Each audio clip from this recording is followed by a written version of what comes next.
Bien-aimés frères et sœurs, vous connaîtrez la vérité et la vérité vous affranchira. Ça, c'est pas moi qui le dis, c'est la Bible qui le dit. Mais moi, je vous dis mieux. Vous connaîtrez la vérité historique, notamment celle de vos ancêtres kémites, et vous aurez une vision globale de ce que c'est que la vraie souveraineté politique. J'ajoute, vous reviendrez à la spiritualité africaine ancestrale et vous comprendrez les enjeux de l'indépendance économique. Et pour terminer, vous accepterez votre identité culturelle kémite et vous obtiendrez deux choses. La première, c'est la paix. La seconde, c'est le développement, à une condition.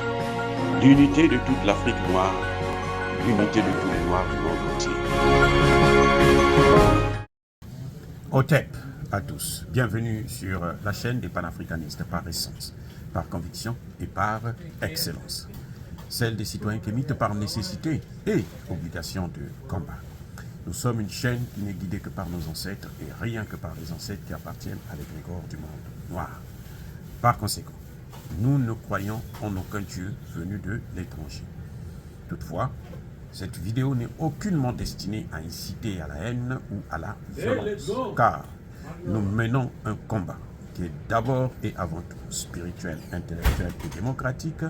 Ensuite, il est politique, géopolitique et géostratégique contre l'impérialisme, le colonialisme, le néocolonialisme et l'endocoloniat, qui sont tous qualifiés de crimes contre l'humanité. Nous menons ce combat sur la base du principe fondamental que nous avons hérité de nos ancêtres kémites, qui est celui de la Mahat, c'est-à-dire solidarité, vérité et justice.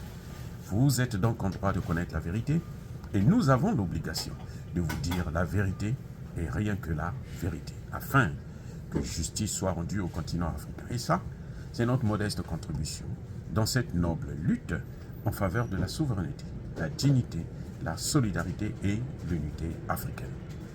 Ça, c'est exactement ce que nous appelons le panafricanisme. Bien-aimés frères et sœurs, vous savez très bien que l'Afrique est aujourd'hui attaquée. Le Sahel, le golfe de Guinée. Depuis que les Occidentaux ont choisi de détruire la Libye et déverser les terroristes qu'ils ont formés en Libye, dans le Sahel et dans le reste du continent africain, l'Afrique est attaquée, l'Afrique est en guerre. L'Afrique est en guerre contre des terroristes. Quelles sont les solutions? Selon les Occidentaux, il faut que eux, ils viennent se battre contre le terrorisme, parce que c'est dangereux pour eux-mêmes, pour éviter que ce terroriste, un de ces jours, puisse aller en Occident. Je m'insurge à cette solution. Ça, ce n'est pas la solution. Ça, c'est justement le problème. Parce que, il n'est pas possible de mener le combat contre le terrorisme plutôt, avec les gens qui ont formé les terroristes, avec les gens qui sont supposés armer les terroristes. On ne peut pas le faire, c'est impossible. Ça, c'est un. Deuxième des choses, nous avons des hommes et des femmes disponibles pour mener le combat.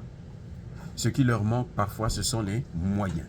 Ce qui leur manque parfois, c'est l'équipement. Parce que, malheureusement, le continent africain est le dernier continent qui fabrique des armes au monde. Il n'en fabrique pas du tout sur l'ensemble du continent. Donc les armes qu'on utilise ne viennent pas de l'Afrique. Et ça fait que nous sommes affaiblis par ce fait que nous ne fabriquons pas des armes. Mais ça aussi, c'est un problème qui a été posé depuis 1885. L'un des défis ou des articles, des clauses de la conférence de Berlin de 1885, c'était de faire en sorte que les États africains ne puissent pas avoir des armées crédibles ou ne puissent pas avoir des armes parce qu'ils risqueraient un de ces jours de se battre contre le colonisateur. Donc il fallait mettre cette politique en marche. C'est pour ça que jusqu'à aujourd'hui, vous voyez, les pays africains n'ont pas d'armée, ils ont des armées très faibles. Et c'est pour ça que vous voyez que le seul qui essaie de nous aider à équiper nos armées, c'est la Russie, parce qu'elle n'a pas participé au partage du gâteau Afrique en 1885. Donc la solution proposée par les Occidentaux, qui est celle de venir mettre les gens de côté, les Africains de côté, et puis eux, ils viennent mourir, soi-disant, puisqu'ils disent qu'ils le font gratuitement, ils disent qu'ils font ça pour nous aider, donc ils viennent mourir, ils viennent tuer leurs pauvres enfants pour rien, pour zéro. Et ça n'a pas de sens. Vous voyez, comment pouvez-vous expliquer qu'un occidental, il quitte son continent, son pays, il vient en Afrique, et il y a des Africains qui sont là, qui peuvent mener la guerre, il préfère les mettre de côté, et puis lui, il se bat à la place des Africains, pour affaiblir encore plus nos armées, pour que nos armées puissent être là, bon, ce sont des armées de pacotille, qui servent seulement à observer l'entrée et la sortie des ressources à la fois humaines et naturelles. Ça n'a pas de sens. La vraie solution, elle est ailleurs, et tout le monde le sait. La vraie solution, elle est dans le contrôle du trafic d'armes. Si les Occidentaux veulent nous aider à combattre le terrorisme, ils doivent nous aider à contrôler le trafic d'armes, parce que les armes sont fabriquées par eux. Et nous le savons très bien. Aucune arme au monde n'est pas identifiée. Toutes les armes que les gens utilisent là, il y a un numéro. Un numéro où on peut savoir qui l'a fabriqué, quand est-ce qu'il a été fabriqué, où est-ce que cette arme est passée. Ils ne veulent pas la solution réelle. Tout ce que vous voyez, c'est une occupation. C'est un envahissement. Ils veulent envahir l'Afrique, l'occuper, et avoir l'Afrique sans les Africains. C'est-à-dire, ils peuvent piller, détruire. Ils ont exterminé déjà les aborigènes. Ils ont exterminé les natifs américains. Au Canada, aux États-Unis, un peu partout, en Égypte, ainsi de suite. Donc, ils ne peuvent pas accepter. Ce qui les intéresse, ce n'est pas notre sécurité, ce n'est pas notre paix. Ce qui les intéresse, ce sont nos matières premières. Ce sont nos ressources, à la fois humaines et matérielles. Donc voilà le vrai problème. La solution, elle est toute trouvée. Le contrôle du trafic d'armes. Qui alimente les terroristes? Qui leur donne des armes? Ça ne peut pas être les Africains, puisque les Africains ne fabriquent pas des armes. Ça peut pas, qui leur donne l'argent, les financements? Ça ne peut pas être les Africains, puisqu'ils n'ont pas d'argent. Ils sont pauvres. Ils sont endettés, super endettés. Et pour 14 pays africains, ce n'est même pas eux-mêmes qui fabriquent la monnaie, leur propre monnaie. C'est quelqu'un d'autre qui contrôle, qui fabrique, qui contrôle leur propre monnaie. Donc ceux-là qui contrôlent, qui fabriquent leur monnaie, ce sont ceux-là qui leur donnent l'argent. Puisque quand ils arrivent chez nous, ils sont hyper riches. Ils sont plus riches que nos États. Ils sont autant riches que les dirigeants africains qui volent l'argent. C'est pour ça qu'ils peuvent se permettre d'acheter des consciences, d'acheter des armes pour les aider à atteindre leurs objectifs. Donc voilà, la solution, elle n'est pas dans l'intervention, dans les ingérences. Elle est dans le contrôle des armes. Elle est dans le contrôle des financements. Elle est dans la maîtrise. Et d'ailleurs, je vous l'ai dit au début, que ceux qui ont amené le terrorisme, ce n'est pas nous, ce sont eux qui ont créé le terrorisme. Quand ils ont décidé de tuer Kadhafi, de détruire la Libye, ils le savaient. Mohamed Youssoufou l'a dit au président Barack Obama, à Nicolas Sarkozy, que si vous détruisez la Libye, vous allez détruire le reste de l'Afrique.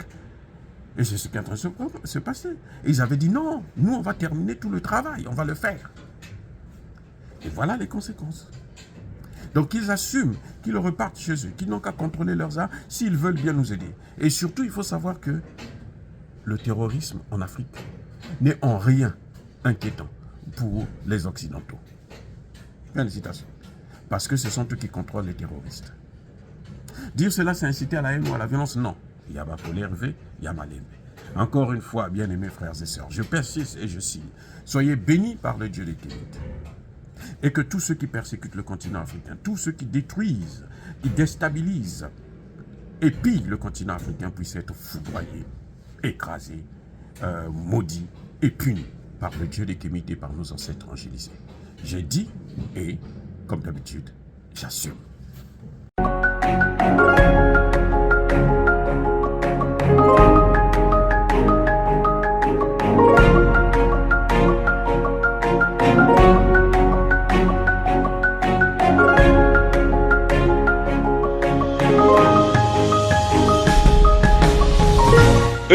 ils marchent par la foi et non par la vue. Mais moi, je vous conseille vivement de marcher par la connaissance scientifique et historique, notamment celle de nos ancêtres kémites, par les 5 sens et par l'intelligence. À vous, à Pierre.